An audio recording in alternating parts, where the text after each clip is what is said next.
Sorry, something's not right there. This. Okay. Namaste. Namo Buddhaya. Continuing with some of these questions.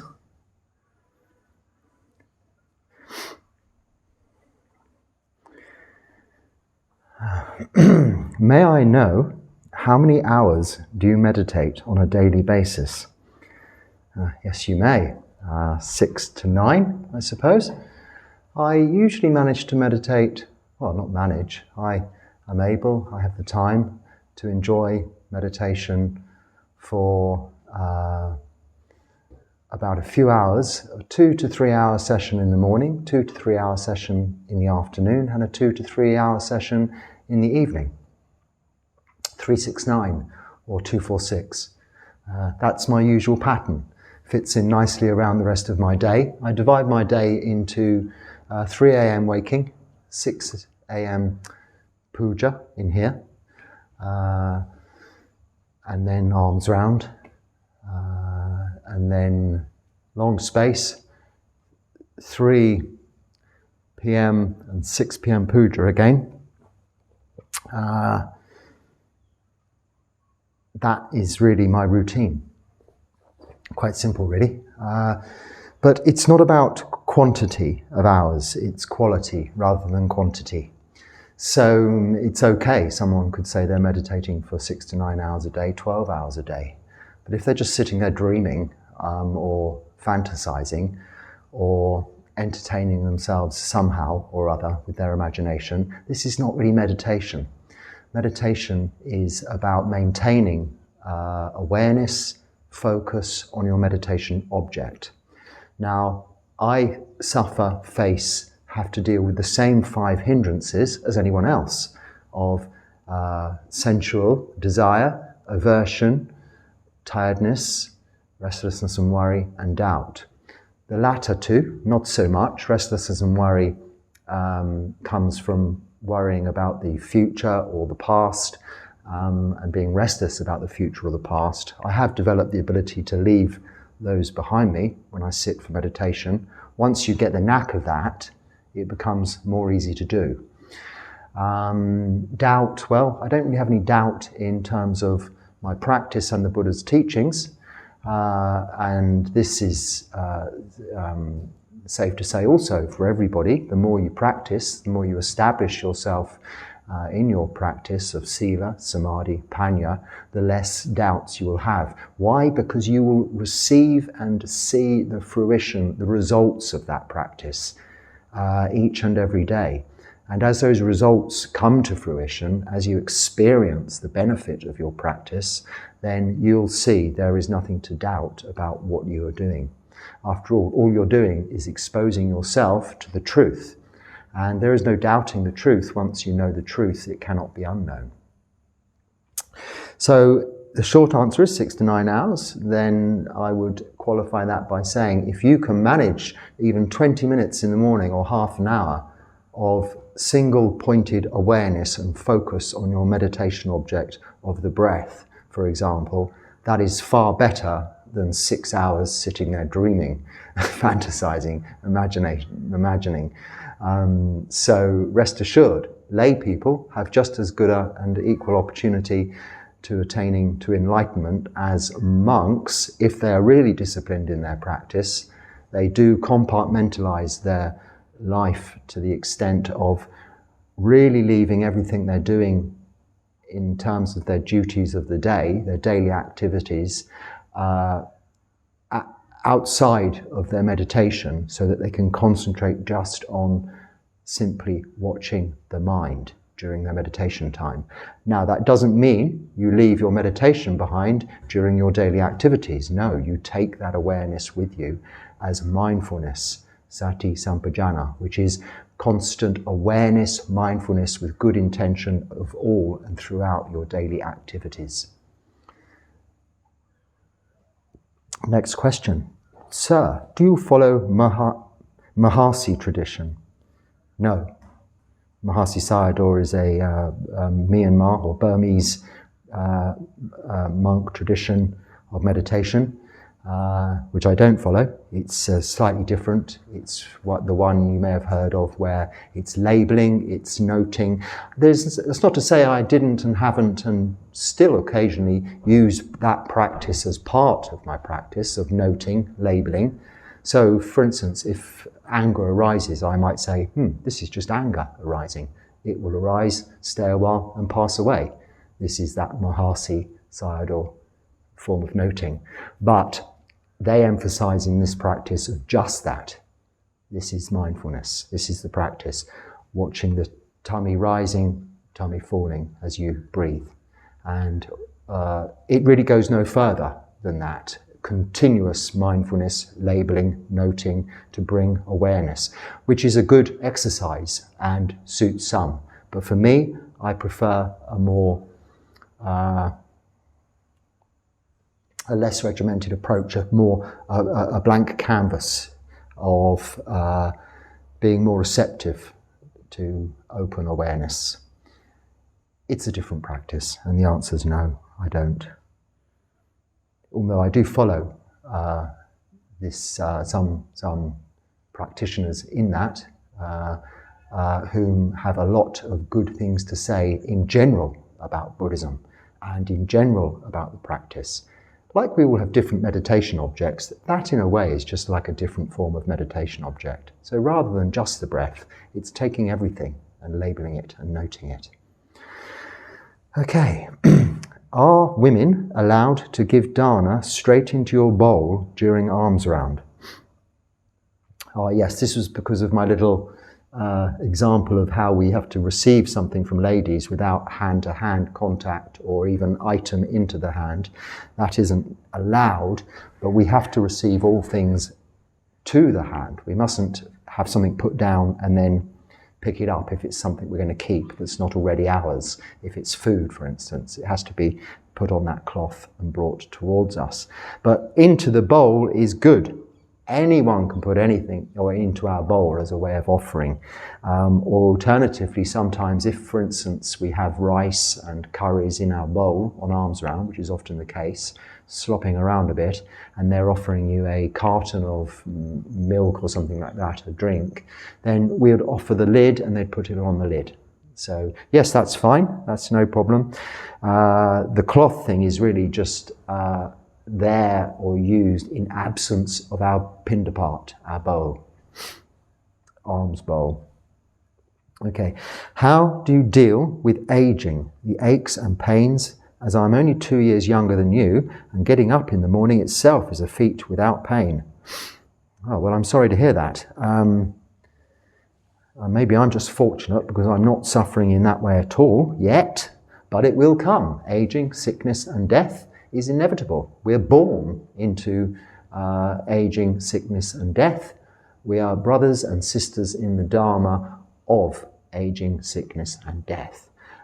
This is what we all have in common. So some of us it may come later, and some of us it may come sooner. I personally am very fortunate that my aches and pains are, well, I would say negligible, non-existent. They're usually as a result of injury. When I was in Thailand this last few months, my feet suffered a lot because not only are we walking in bare feet a long way on very harsh terrain, we have to do all sorts of rather cruel exercises with our feet in the temple. I mean, now they're used to it. I sit on my haunches. You'll see when I'm chanting, when I'm looking that way, I'm sitting on my heels. Well, that took some getting used to, 7 months actually.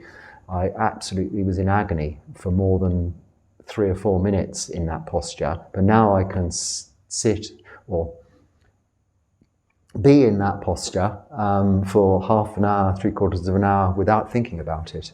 It's only a case of stretching the ligaments, but then this causes some, I've forgotten the name of it, that Westerners have a complaint. It's a recognized condition for Westerners who go to live in Thai monasteries, whereby you stretch the ligaments in your feet and damage the surrounding coating or something. It's quite a desperately bad thing. So you'll often see Western monks in monasteries with all these socks and bandages around their feet as a result of this harsh treatment. Now, the Buddha was very emphasized very much that we should, the middle path is not about ascetic practices like that and suffering just for the sake of suffering. It is no good. But where you are in a very rigid tradition, such as the Thai Forest tradition in Thailand, it really isn't acceptable to be out of the loop. You know, if you're a Westerner, that's your problem. You fit in with how the Thai folks do it. Because only the ladies sit in the other position, whereby you're sitting down on your feet. Men have to be up. It's just the tradition, the way it is. It's really nothing to do with Buddhism. But it's also good practice for the mind, because you see, you know, and recognize that most of the pain, most of the suffering is aversion to having to do what you're doing, rather than the actual pain itself. It's the reaction to the pain. That old analogy of the double arrow. The first arrow is the pain, the second arrow is your mental suffering. It really is that.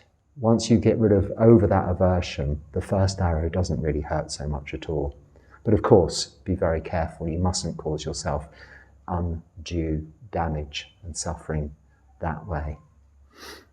What was the question? Did I answer it? How do you deal with... Oh, yes. So how do I deal with it? Well, that way. I'll see it as it's coming along. It's inevitable. I'm getting old.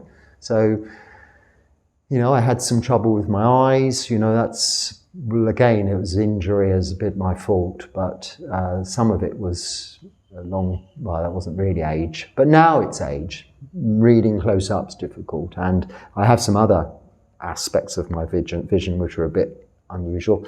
But no, I'm just very fortunate, but sorry to hear you're suffering a little bit. What I will say is with this one, I don't know what your work is. If you have a physical job, then this is not appropriate. But if you have a non-physical job and you don't do a lot of walking, you should do a lot of walking, not running and jogging. That's damaging.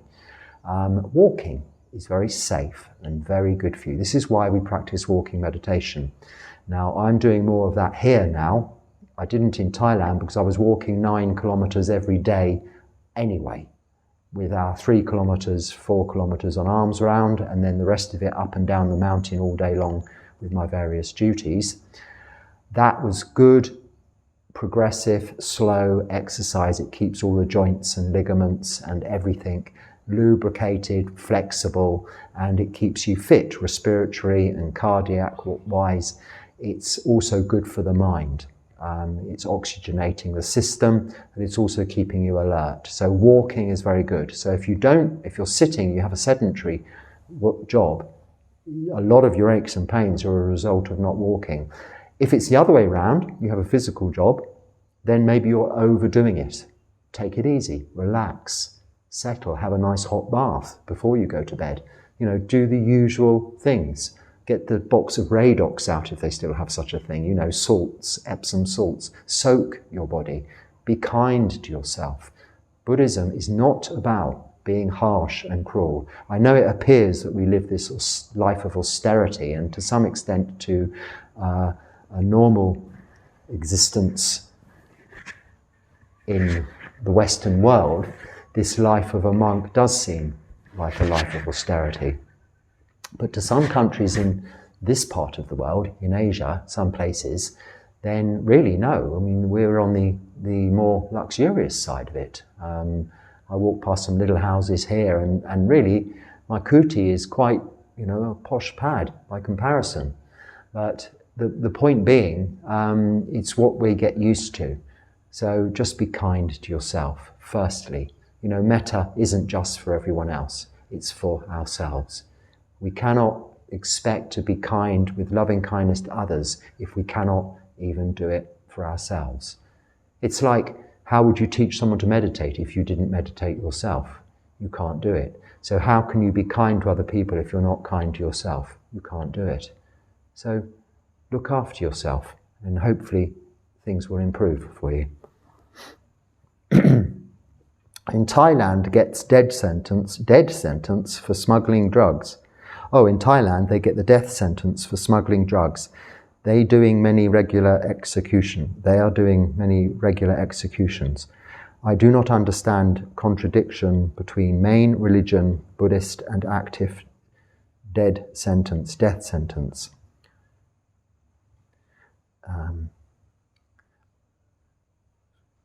So I think what the subscriber is asking is that how in a Buddhist country can they still have a death sentence for something like smuggling drugs, or for anything for that matter.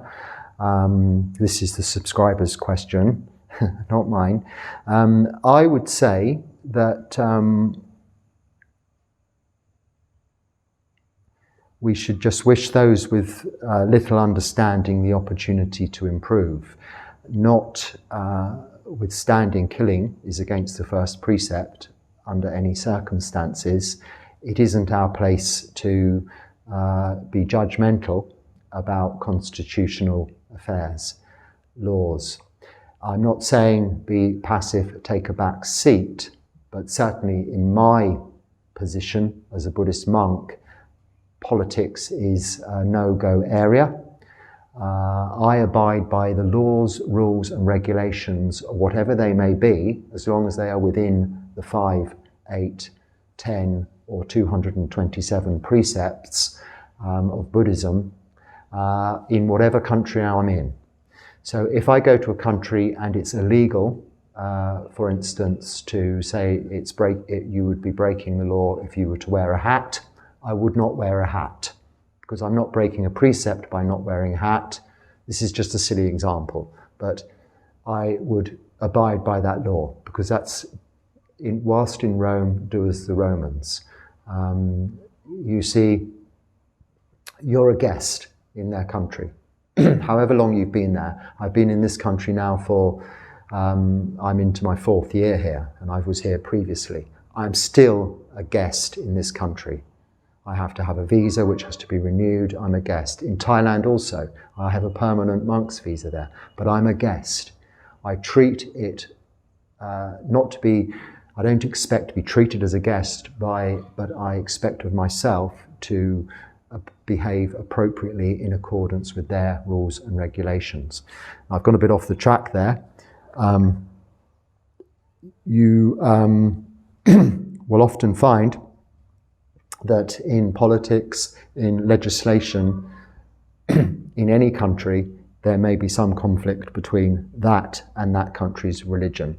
If you think over the years in Christianity, with the Roman Catholic Church, the Church of England, the rising of the Church of England, which was formerly part of the Roman Catholic Church, all to do with legislative change and rulers and this and that. It goes back throughout history. Don't go there. Don't worry about it. Not your problem. And it's sad if anyone is being killed for any reason. But we're all going to die. That all came out a bit wrong, really, because I'm being careful about what I say. So I'm going to get on with the next question.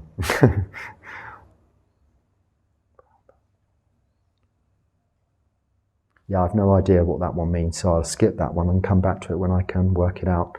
Thank you, Bhante. The next question is thanking me for doing this. No problem, it's very much my pleasure to do this. And you hope it's not distracting for me. Because for some people, the internet is the only way they can experience the Sangha. Well, good. No, not good that's the only way. I'm glad it helps. Look, I do this for my own benefit as much as yours, because talking about the Dharma is a very good way of reinforcing my own understanding and assisting with my own practice. This is very much part of my daily practice, these talks. Reading your comments, answering your questions, it keeps my mind active in terms of the thought process. Otherwise, I would just be meditating. And, there could be wisdom arising in meditation as a result of solely meditating, but I wouldn't be stimulating any other capacities of my mind in terms of really getting deep into exploring the Dharma, which I'm able to do through these conversations, which I wouldn't ordinarily be having because there's nobody here to speak. They do speak some English here, but not to the level that we can have this kind of conversation, if you can call it that, because I'm the one doing all of the talking. But I do all of the listening when I read your questions and your comments, and it's like that two-way thing. So it's as much for my benefit as yours, so it isn't distracting. Of course, I'm not sitting in formal meditation for this hour. It won't take an hour. This talk won't last more than 40 minutes, and that's all it takes. The questions, they come through on the YouTube comments or by email, and I read them out and answer them like this. This takes no more time, planning, research. The technical side of it is there isn't any. I just push a button on the phone and it goes to YouTube. So thank you for your consideration about my own welfare, you could say, in this. But you are really helping me, allowing me the opportunity. If nobody subscribed, nobody viewed, nobody asked me questions or made comments, then I'd stop doing it, because why would I? Just talk to my phone alone. It wouldn't really work, would it? So you give me this opportunity, which I'm very grateful for. This is the support that keeps me very much encouraged in this. Is the support and encouragement that really does benefit my practice, and hopefully in return gives other people the inspiration to not necessarily have to go forth into monastic life as monks or nuns, but to practice more and see the results of that practice. So thank you for that question. I mean, thank you all for all of these questions. I mean, they're wonderful to receive. I wonder, where did you first learn about and how to meditate? And, you know, I know they sound a bit mixed up with the words sometimes, but bear in mind, English isn't their first language, so they're very clever to ask questions in English when they're not English-speaking people. So, well, I'm just reading them as they're written. Actually, it was an online podcast of an American, and it was in about,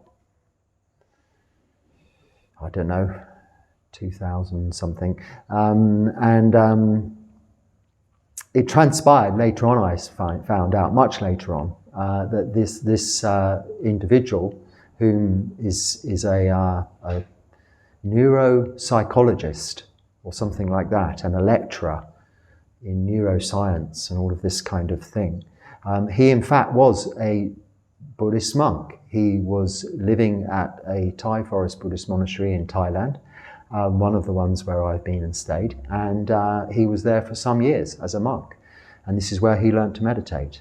But he never mentioned this in this podcast. He taught the same kind of meditation that I do to this day, and I still use his terminology, which is really straight out of the books of Ajahn Chah in a way, that tradition.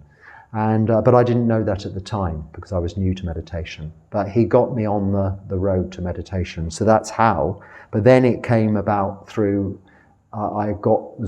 getting no further or deeper in my meditation, because this was just practicing samadhi.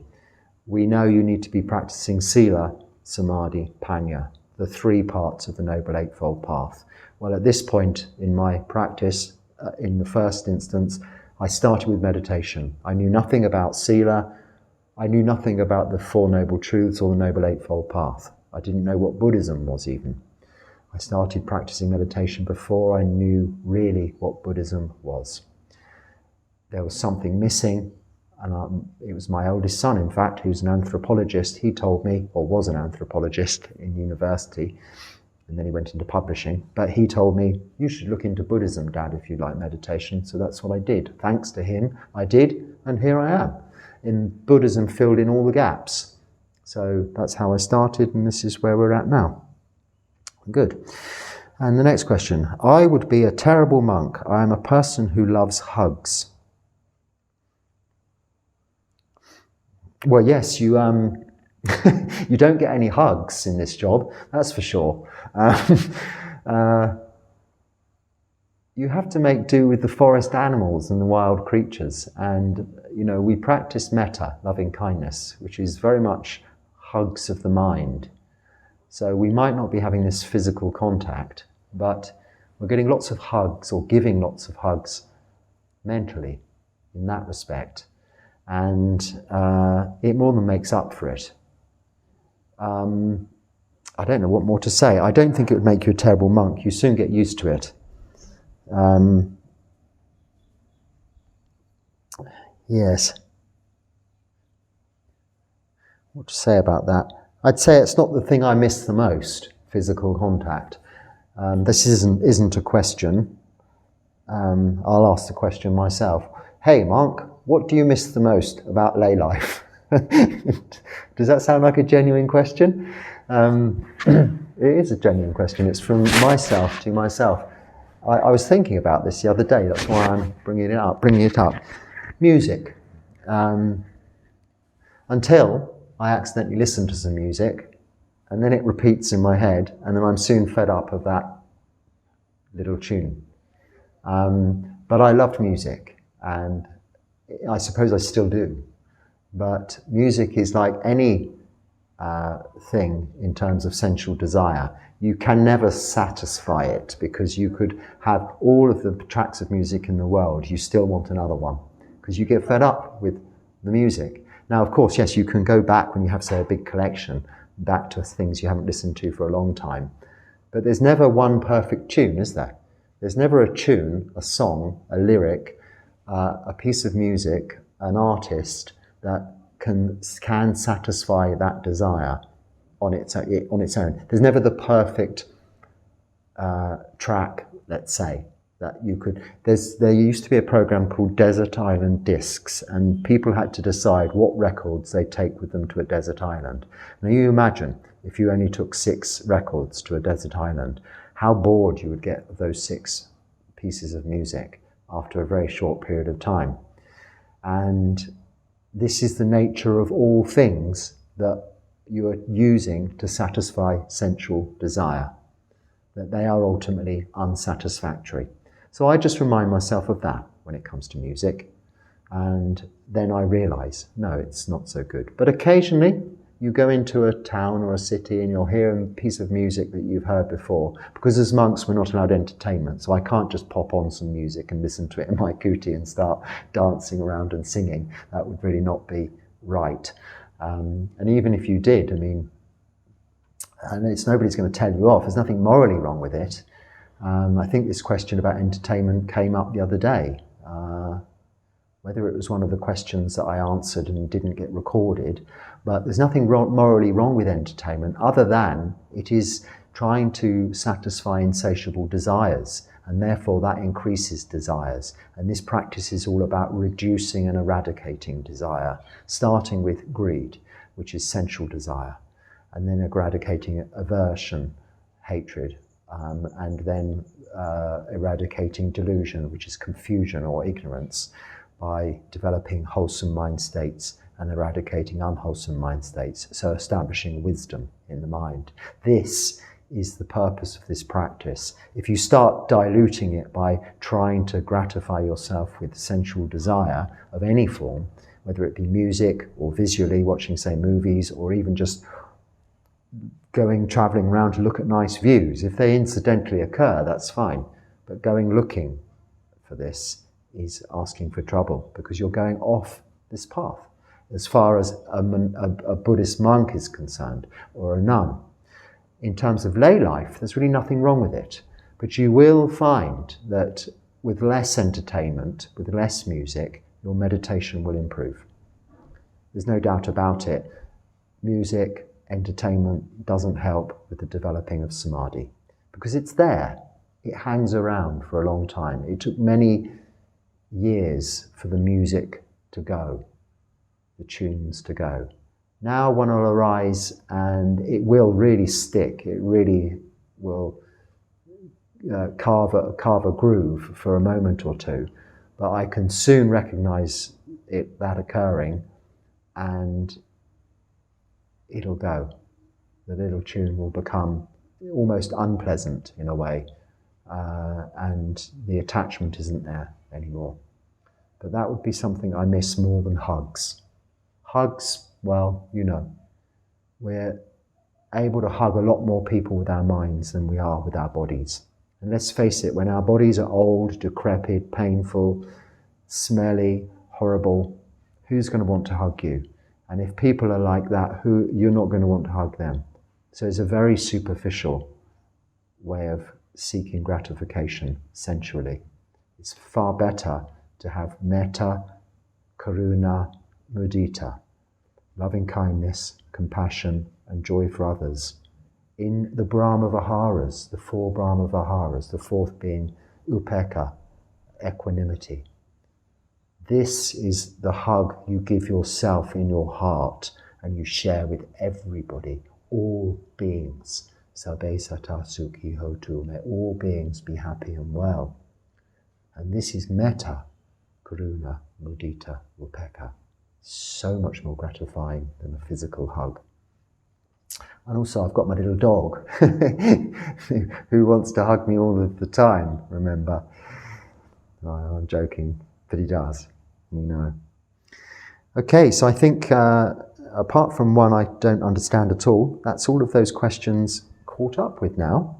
But that doesn't mean there aren't more waiting. So I'll look forward to talking to you again very soon. Namo Buddhaya.